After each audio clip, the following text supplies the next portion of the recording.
Halo kawan-kawan semua, jumpa lagi di channel Identik bersama saya Muhammad Faisal Amin. Pada video ini kita akan mempelajari apa itu Artificial Neural Network. Kita akan bersama-sama mempelajari bagaimana otak kita bekerja dan bagaimana membangun serta melatih Artificial Neural Network atau disingkat ANN. Ya, kalau bahasa Inggrisnya Artificial Neural Network, singkatannya ANN. Kalau kita dalam bahasa Indonesia berarti jaringan saraf tiruan atau singkatannya JST. Apa itu neural network? Neural network itu merupakan representasi buatan dari otak manusia, mensimulasikan proses pembelajaran pada otak manusia, mirip seperti prosesor yang terdistribusi secara paralel, kemudian memiliki kemampuan untuk menyimpan pengetahuan yang diperoleh secara eksperimental. Otak manusia terdiri dari sekumpulan sel saraf yang saling berhubungan erat atau unit pemrosesan informasi dasar yang disebut dengan neuron. Otak manusia menggabungkan hampir 10 miliar neuron dan 60 triliun koneksi, sinapsis. Dengan menggunakan banyak neuron secara bersamaan, otak dapat menjalankan fungsinya jauh lebih cepat daripada komputer tercepat yang ada saat ini. Nah, pada gambar ini kita lihat eh, setiap sel memiliki satu inti sel. Inti sel ini bertugas untuk memproses informasi. Informasi yang datang akan diterima oleh dendrit. Selain menerima informasi, dendrit juga menyertai akson sebagai keluaran informasi. Informasi hasil olahan ini akan menjadi masukan bagi neuron lain, yang mana antar dendrit kedua sel tersebut dipertemukan dengan sinapsis.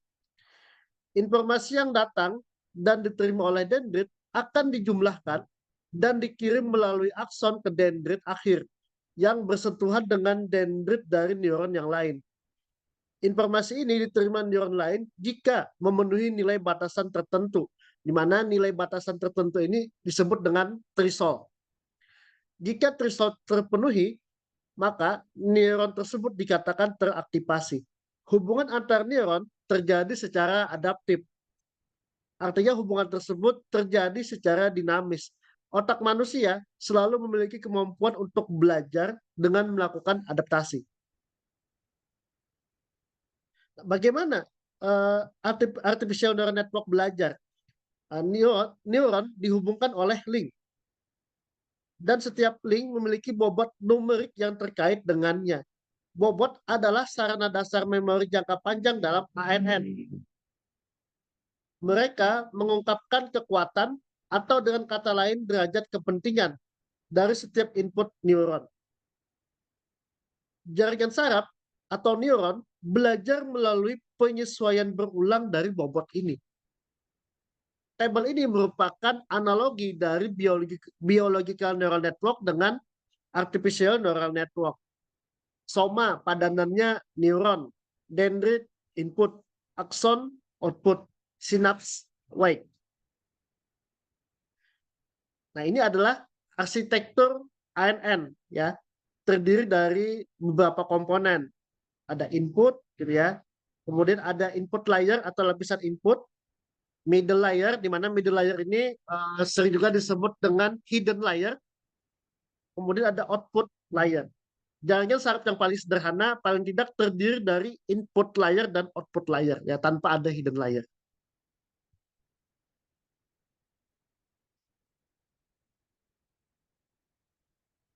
Ada beberapa tipe ANN, namun hampir semuanya memiliki komponen-komponen yang sama. Seperti halnya otak manusia, ANN juga terdiri dari beberapa neuron.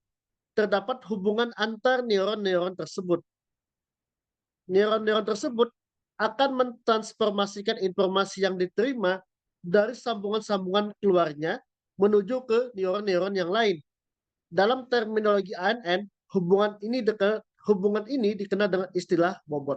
Saya ulang, Dalam terminologi ANN, hubungan ini dikenal dengan istilah bobot atau weight. Informasi tersebut disimpan pada nilai tertentu pada bobot tersebut. Nanti pada slide berikutnya akan ditampilkan struktur dasar neuron pada ANN. Pada ANN, neuron-neuron akan dikumpulkan dalam lapisan-lapisan atau layer yang disebut dengan neuron layer. Biasanya, neuron-neuron pada satu lapisan akan dihubungkan dengan lapisan-lapisan sebelum dan sesudahnya, kecuali lapisan input dan lapisan output. Informasi yang diberikan ke neuron akan dirambatkan lapisan ke lapisan, mulai dari lapisan input sampai lapisan output melalui lapisan lainnya yang sering dikenal dengan istilah hidden layer. Nah, di sini adalah struktur dari neuron dan bagaimana perhitungan simpelnya gitu ya. Dari gambar ini, neuron buatan ini sebenarnya mirip dengan sel neuron biologis. Neuron buatan ini juga bekerja dengan cara yang sama dengan neuron biologis. Informasi yang disebut dengan input akan dikirim ke neuron dengan bobot kedatangan tertentu. Input ini akan diproses oleh suatu fungsi perambatan yang akan menjumlahkan nilai-nilai semua bobot yang datang. Hasil penjumlahan ini kemudian dibandingkan dengan nilai threshold tertentu melalui fungsi aktivasi setiap neuron. Apabila input tersebut melebihi nilai threshold, maka nilai tersebut akan diaktifkan. Jika tidak, neuron tersebut tidak diaktifkan. Jika neuron tersebut diaktifkan, maka output akan dikirimkan melalui bobot-bobot output ya ke semua neuron yang berhubungan dengannya. Nah, demikian seterusnya. Nah, di sini kita akan coba ya memberikan angka-angka terhadap setiap nilai input dan bobot dan juga nilai threshold-nya. Nah, bagaimana sih implementasi dari perhitungan sederhana neuron ini? Nah, misalnya kita memiliki nilai X1 sama dengan 1. Ya. X1 sama dengan 1, X2 sama dengan 0, W1 sama dengan 0,7, W2 sama dengan 0,6, threshold 0,5. Nah, kita akan lakukan perhitungan. Nah, jadi setiap input dengan bobotnya itu akan dikalikan. Ya. X1 kali W1, kemudian X2 kali W2. Ingat, lakukan dulu perkalian masing-masing antara X dengan W, baru dijumlahkan. Nah, hasilnya adalah 0,7. Jadi nilai hasil kombinasi ini disebut dengan linear combiner. Nah, hasil dari linear combiner ini akan kita masukkan ke dalam fungsi aktivasi. Di mana di sini kita notasikan dengan F ya. F 0,7, maka nilai Y-nya adalah 1. Kenapa jadi 0,7 ini diubah menjadi 1? Karena 0,7 lebih besar dari threshold. Di mana nilai threshold-nya adalah berapa? 0,5. 0,7 lebih besar dari 0,5. Nah, jika nilai Y lebih besar dari threshold, jika nilai linear combiner lebih besar dari threshold, maka akan diubah menjadi Y-nya akan diubah menjadi 1.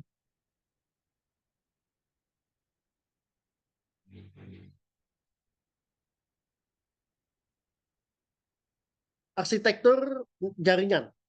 Seperti telah dijelaskan sebelumnya, bahwa neuron-neuron dikelompokkan dalam layer atau lapisan-lapisan.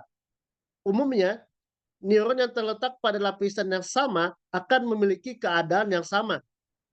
Faktor terpenting dalam menentukan behavior suatu neuron adalah fungsi aktivasi dan pola bobotnya.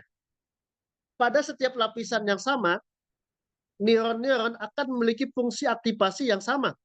Apabila neuron-neuron berada dalam suatu lapisan, misalnya hidden layer, akan dihubungkan dengan neuron-neuron pada lapisan yang lain, misalnya lapisan output. Maka setiap neuron pada lapisan tersebut, misalkan lapisan tersembunyi, juga harus dihubungkan dengan setiap lapisan pada lapisan lainnya, misalkan lapisan output. Nah, ini adalah contoh dari single layer net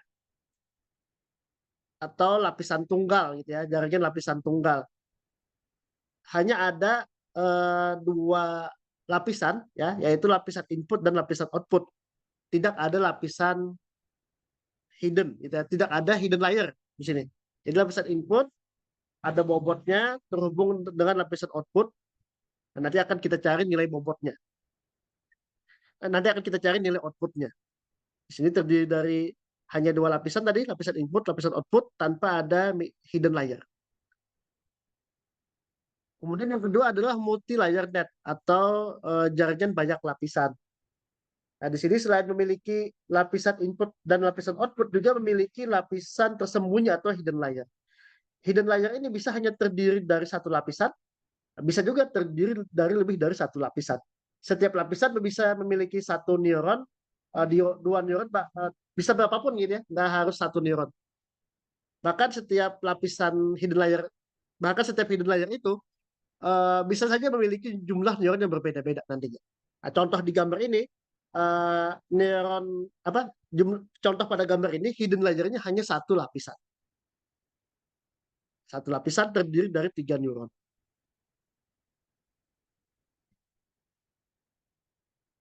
Kemudian competitive layer net.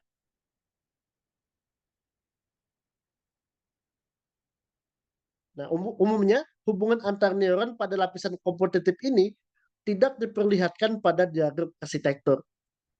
Notasi min n ya atau mirip huruf n ini adalah bobot. Kemudian fungsi aktivasi. Banyak fungsi aktivasi telah diuji, tetapi hanya sedikit yang menemukan aplikasi praktisnya. 4 pilihan umum ya untuk fungsi aktivasi yaitu fungsi step, fungsi sign, kemudian fungsi sigmoid dan fungsi linear. Nah, untuk setiap rule-nya ya sudah disertakan dalam slide ini. Nah, nanti untuk materi fungsi aktivasi ini akan kita bahas sendiri nanti. Kita buatkan video sendiri.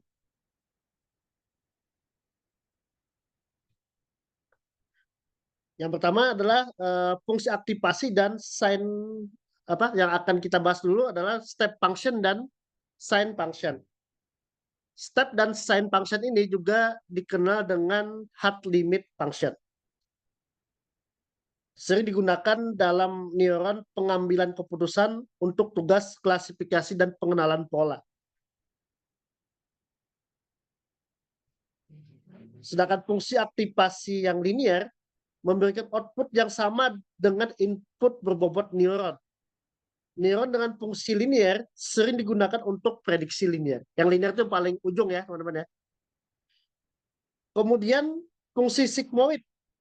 Nah, ini akan mengubah input yang dapat memiliki nilai antara positif dan minus tak terhingga. Menjadi nilai wajar dalam kisaran antara 0 dan 1. Neuron dengan fungsi ini digunakan dalam algoritma backpropagation atau BPNN. Proses pembelajaran. ANN akan mencoba untuk mensimulasikan kemampuan otak manusia dalam belajar.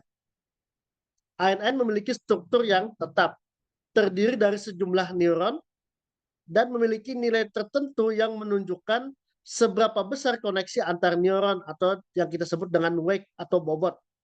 Perubahan yang terjadi selama proses pembelajaran adalah perubahan nilai bobot. Nilai bobot akan bertambah jika informasi yang diberikan oleh neuron yang bersangkutan tersampaikan. Sebaliknya, jika informasi tidak tersampaikan oleh neuron ke neuron yang lain, maka nilai bobot tidak berubah. Pada saat pembelajaran dilakukan pada input yang berbeda, maka nilai bobot akan diubah secara dinamis hingga mencapai nilai yang cukup seimbang. Jika nilai ini telah tercapai, ini mengindikasikan bahwa tiap-tiap input telah berhubungan dengan output yang diharapkan.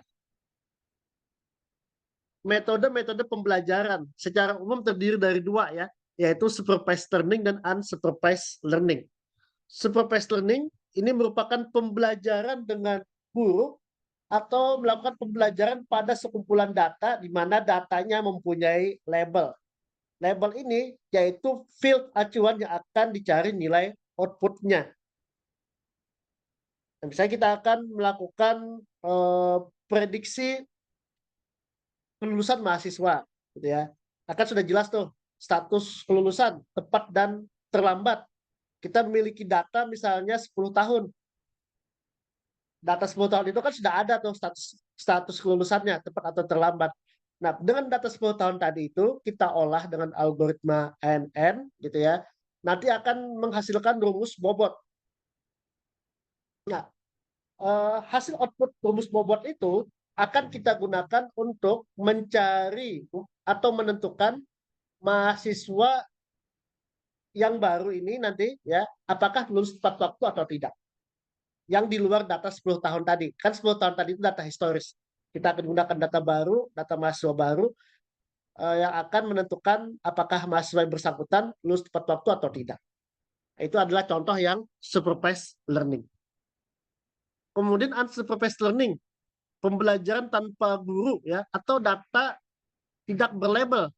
Nah, di sini tidak terdapat field yang menjadi acuan. Metode pembelajaran ini akan mengelompokkan data berdasarkan kemiripan nilai atribut. Data yang nilai atribut-atributnya mirip akan dimasukkan dalam klaster yang sama. Sebaliknya, data yang atribut tidak mirip akan dimasukkan dalam klaster yang berbeda. Nah, saya akan berikan contoh ilustrasi. Misalnya kita memiliki data penduduk gitu ya. Data penduduk itu kita memiliki data jumlah penghasilan. Kemudian kita juga memiliki jumlah rumah misalnya. Nilai rumah berapa? Jumlah nilai rumahnya. Kemudian jumlah nilai kendaraan. Nah, ada 3 atribut tadi ya. Jumlah penghasilan, jumlah nilai rumah atau nilai bangunan gitu ya, dan jumlah nilai kendaraan. Nah, di dalam data itu tidak ada field status kesejahteraan, tidak ada.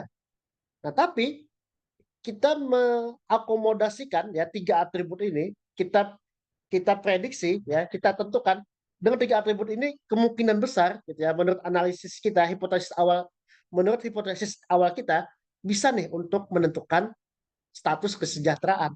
Nah, lalu kita olah dengan algoritma unsupervised learning ya, dengan rule clustering. Kalau di ANN kita nanti akan menggunakan set organizing map atau SOM. Nah, di sana dia akan otomatis membuat cluster-cluster gitu ya. Nanti ada cluster 1 misalnya yang penghasilannya tinggi, jumlah bangunannya tinggi, dan juga apa namanya jumlah kendaraannya yang nilainya tinggi. Atau nanti kalau kita ringkas lagi, ada klaster yang menunjukkan penduduk yang kesejahteraannya tinggi, penduduk yang kesejahteraannya menengah, penduduk yang miskin misalnya. Dan ini tidak ada labelnya awalnya ya, yang sejahtera, miskin, menengah itu tidak ada labelnya. Nah, tapi dengan pengklaster tadi dia akan membentuk klaster-klaster tersebut. Nah, klaster-klaster ini pun nanti ke depannya bisa kita jadikan label.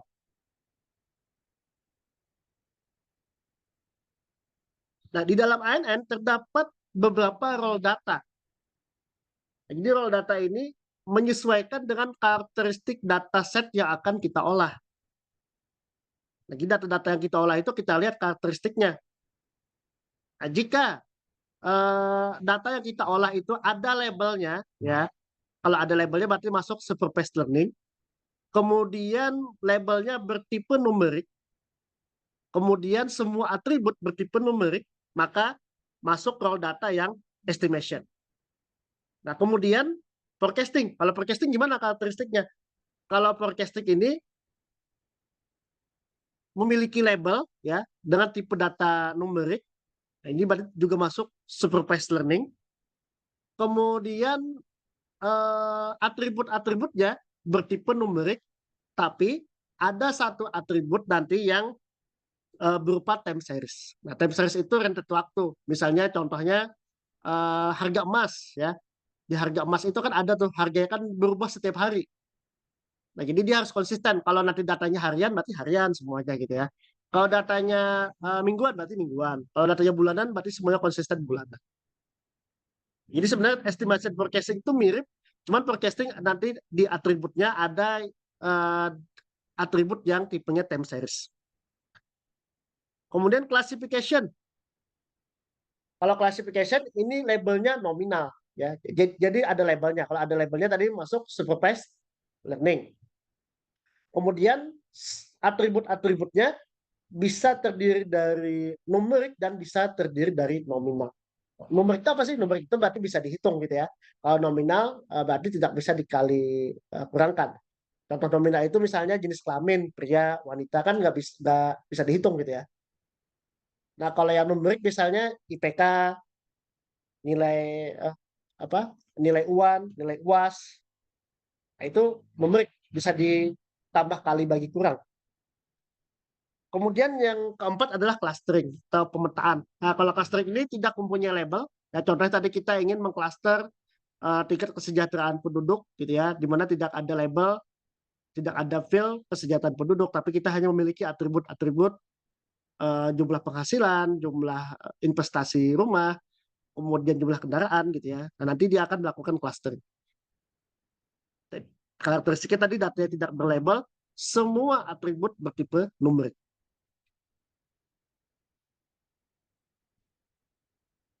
Algoritma learning pada ANN itu sangat banyak. Nah, di slide ini yang ditampilkan adalah yang populer. Nah, insya Allah nanti di materi ini paling tidak kita akan belajar sampai back propagation. Ya. Dimulai dari yang paling sederhana dulu, kita akan belajar Hadoop, kemudian kita lanjut ke perceptron. Nah, nanti perceptron itu dengan banyak lapisan gitu ya, kita akan pelajari back propagation.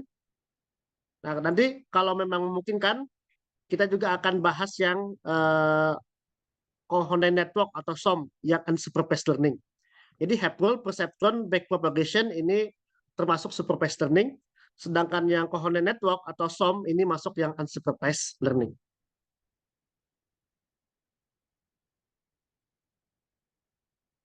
Nah, kemudian bagaimana cara membangun artificial neural network?